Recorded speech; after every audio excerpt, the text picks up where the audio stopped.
I'm Steve Dangle, and you're listening to Stick to the Pod. Hello everyone and welcome back to another episode of Stick to the Pod, Season 2, Episode 5. Well, just the 5 games from last weekend, so we'll start with Saturday and we'll go through who did what and what the current league situation is like. No real major news out there, small change at Sheffield Scimitars. I do know nothing's been made public yet, but from the game on Saturday, Sheffield's coach Soloshi, I can't even say that name, so I won't try it again, is no longer behind the bench of the Sheffield Scimitars, so we'll have to wait and see to see if there's any formal or public announcement from the Scimitars to see what's going on there. But yeah, a coaching change for the Sheffield Scimitars nonetheless. So straight into the Saturday, and it was the Sheffield Scimitars and the Nottingham Lions going head to head, and just having a quick look through what's going on. A fair bit of penalty trouble for the Sheffield Scimitars, 26 minutes in penalties in total, but Nottingham Lions not being able to capitalise on the power play. They do, however, take the game 4-1, blanking the Scimitars in the first period 2-0, an even period of no score in the second period, and then edging the Skims out in the third period 2-1. Keogh on the score sheet for the Sheffield Scimitars, and for the Nottingham Lions, yep, you guessed it, Alice Padalek on the score sheet, scoring 2 this time round, with Scott and Somerton also on the score sheet. So it's definitely a new improved Nottingham Lions this year. I think they've probably already won more games than they did last year, or not far off that anyway. I'd have to look back to see how many games they did win last year, but yeah, it probably won't be far off at all. And it's certainly going to be interesting to see when they get a run of fixtures against the so-called bigger clubs. Yes, I know they went into Blackburn the other weekend and took a 5-3 victory, but when you've got a Saturday, Sunday of playing the Jets, the Stars, the Warriors, the Hawks, the Barons, all one after it does take its toll on you. So it'll certainly be interesting to see as the season comes thick and fast, as it is starting to now, to see how the Lions cope with the schedule. So, like I said, on the Saturday, it was the Sheffield Scimitars and the Nottingham Lions, and it was a 4-1 victory for the Lions. Moving into Sunday, just the 4 fixtures. Deeside were away playing in some Welsh Cup, which I believe they were the winners of. I don't have the scoreline at the top of my head, but it was a very high scoring game. So congratulations to the Deeside Dragons on the Welsh Cup win. So moving into Sunday's fixtures, we're just going to go straight from the top, work our way through how it's listed in front of me. And it was a huge overtime win for the Hull Jets. They take the game 3-2 in overtime. They were outshot 44-33. And they were 2-0 down also going into that third period. Warriors goal scorers Callum Queenan and Yarrow, who put them 2-0 ahead, winning both the first and the second period 1-0. And then the second period, Brammer Kent get the Hull Jets back into the game. And then a costly penalty in overtime gives the Hull Jets a 4-3 on advantage, and they use that extra space and punish the Warriors and take a 3-2 victory. And obviously with this new point system as well, they don't take the full allocation of points available. There's obviously 3 points available in the game. If you win the game outright, you take that 3 points. If it goes to overtime, those points are shared out. 2 to the winner and 1 for the loser.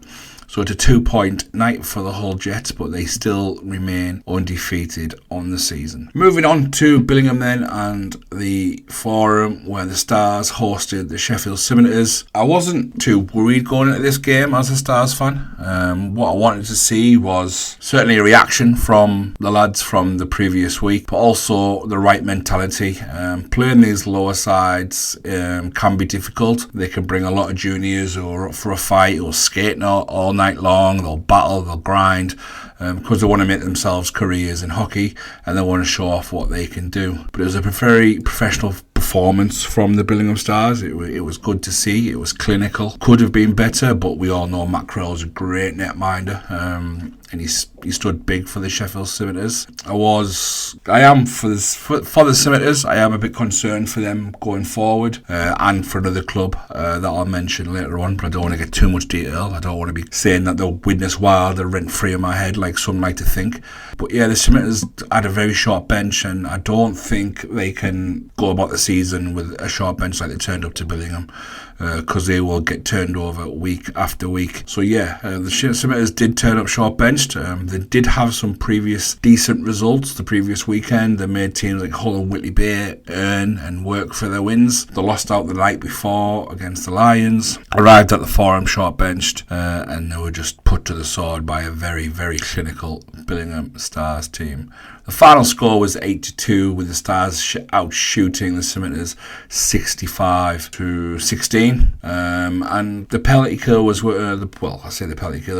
It was 2 for 5 on the night for the Billingham Stars, but the power play was 3 for 4. Goal scorers then. It was Williams and Dancer for the Sheffield Scimitars, and for Billingham it was all the usual suspects really, all of them, including the new guy, Mikey Elder, Conor McNulty, Ian Brown, Chris Sykes and Roland Grittins, and also Callum Wilkinson, who has definitely got the monkey off his back from last year. Couldn't score to save his life last year, even though he worked hard for it. It just never happened for him last season after starting the season injured.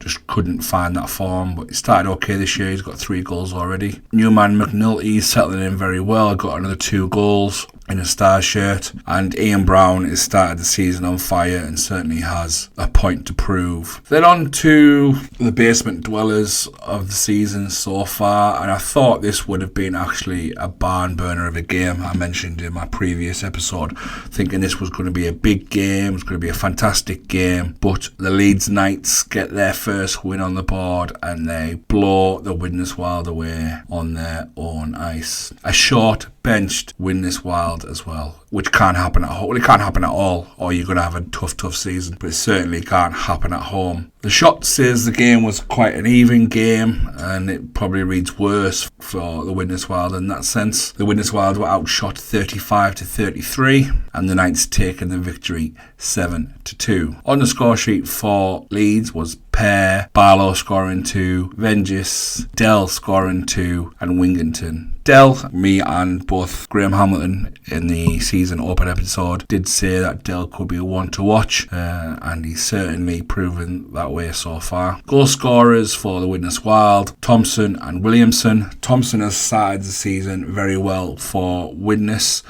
I just hope he doesn't get too disheartened there and he takes the opportunity of the ice time with both hands, because I think he could develop into a fantastic talent. And then probably the game of the weekend, the Blackburn Hawks and the Solihull Barons. Be interesting to see how this game is going to go. There's a lot happened between the two sides last year in various games, and it was the Blackburn Hawks taking the victory on home ice 5-3, being outshot 41-36 by the Barons. The Barons only taking the 1 penalty on the night, but it was the Blackburn Hawks that dominated the scoreboard early on. I believe they took the first period 2-0, won the second period 2-1, but I believe they were 4 goals to the good before the Barons did hit the back of the net. And the Barons took the third period 2-1. So as we say every week on here, you're going to see and hear a lot of the usual suspects, and it's no different to this game. Blackburn, you've got Jurnox, Lutwich, Barnes, Pollard, Riddick, and then obviously you might as well just call them the Holy Trinity, because it's the only 3 guys that you will see week after week on the score sheet for the Solihull Barons. Phil Mulcahy, Nick Otterson, Dan Mulcahy, all on the score sheet. So just to recap over the goal scorers there, well, the fixtures and the goal scorers for the weekend. Here's the Sheffield Scimitars losing out to the Nottingham Lions, with Padalek scoring 2 for the Lions. Hull Jets get the overtime victory in Whitley Bay, with Parks Britton getting the game winner in overtime.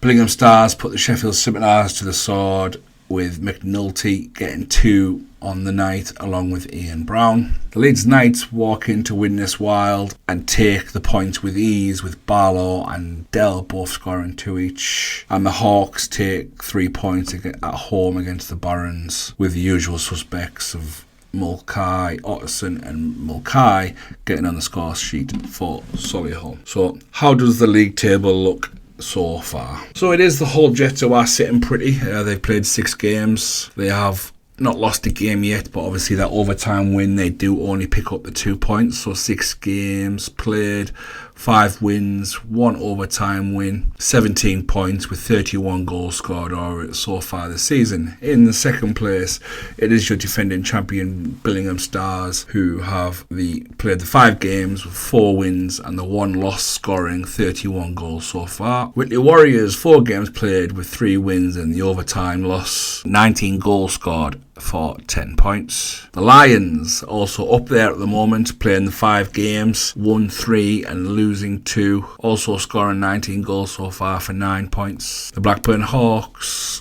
just behind them with 5 games played, also 3 wins and 2 losses, 26 goals scored. Solihull Barons, 4 games played, 2 wins, 2 losses, just the 16 goals scored. Moving on to Deeside Dragons, who are also 2 wins and 2 losses from their 4 games, 13 goals scored, and I think we all know that'll change massively as Witkowski starts to build up speed for 6 points. Leeds Knights, first win on the board, 5 games, 1 win, 4 losses, 12 goals scored, 3 points. And then we have the Widnes Wild and the Sheffield Scimitars, who have played 4 and 6 respectively and have 4 and 6 losses, with 9 goals scored for the Wild and the Scimitars for scoring 13. So that is it for last weekend. So what is this weekend bringing us? And it is a bumper weekend, to say the least.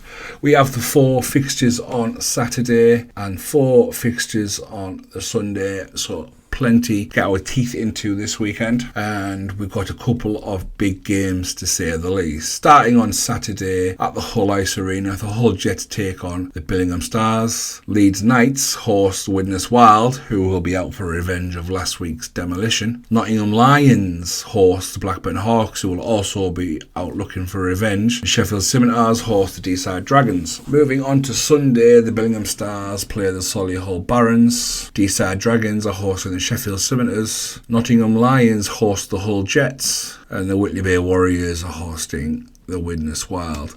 So a couple of big games now starting to happen every week. A lot to play for. It's a huge weekend for Billingham Stars. We've got 2 huge games against the Hull Jets and the Solihull Barons, probably the 2 standout fixtures of the weekend, looking at those. So get down to your local team, support your guys and enjoy the hockey. So we'll just flip over to Division 2 just to have a little look to see what's going on there. Well, quite a lot's going on there, to be honest. So we'll start with the Kingston Sharks and the Deeside Ducks. I believe the ice was not fit, and we're just waiting for a league announcement to see what happens with that game, but it could well be a 5-0 victory. Game of the weekend, the game of the Saturday, it was probably the Coventry Blaze and the Sutton Sting, and it's the Sutton Sting who take the 1-0 victory. Coventry. Moving on to Sunday, and the Sutton Sting take a 6-point weekend, and they follow up last week's victory over the Billingham Buccaneers with a 6-2 victory. The Deeside Ducks get a home win against the Sheffield Titans. Telford Tigers put 10 past Bradford Bulldogs, taking a 10-3 victory, and the Alty Aces get a 9-3 victory on home ice against the Nottingham Lions. So what does Division 2 bring us this weekend? Also an action-packed weekend. I say that, no, there's not much happening on the Sunday, which is a bit rare. So Saturday brings us the Deeside Ducks and the Bradford Bulldogs. The Kingston Sharks host the Billingham Buccaneers. Sutton Sting at home to the Nottingham Lions. And on the Sunday, the Sheffield Titans take on the Nottingham Lions as well. So that pretty much covers last weekend and what to look forward to this week. At the time of recording, nothing major to announce. I've not seen anything league-wise. I've not seen any club announcements. Oh yes, sorry, departing player at the Solihull Barons. Billy Crofts has departed the Solihull Barons, as it was announced this week. Basically goes on to say that he is looking at another opportunity where he's going to get much more ice time. So yes, will the Barons be on the lookout for a new defensive player? Who knows? Keep your eyes open for that. But as we say, Billy Cross has departed the Solihull Barons. No drops to report as of yet. Nothing out. I haven't heard anything or seen anything that might have happened at the weekend. Whitley Warriors will have new signing Patrick Grigors in the lineup this weekend. His ban is now expired. He is now available. But that's just about covers everything from last weekend moving forward to this weekend. If you've got any questions or any topics you want to talk about, do drop me a message. Facebook, Twitter, email, sticktothepod@gmail.com, and obviously like and share and subscribe to all the platforms that you may use to listen or watch. And that's it all for now. So I will see you next week, where we'll have plenty to talk about with plenty of games happening. Bye for now.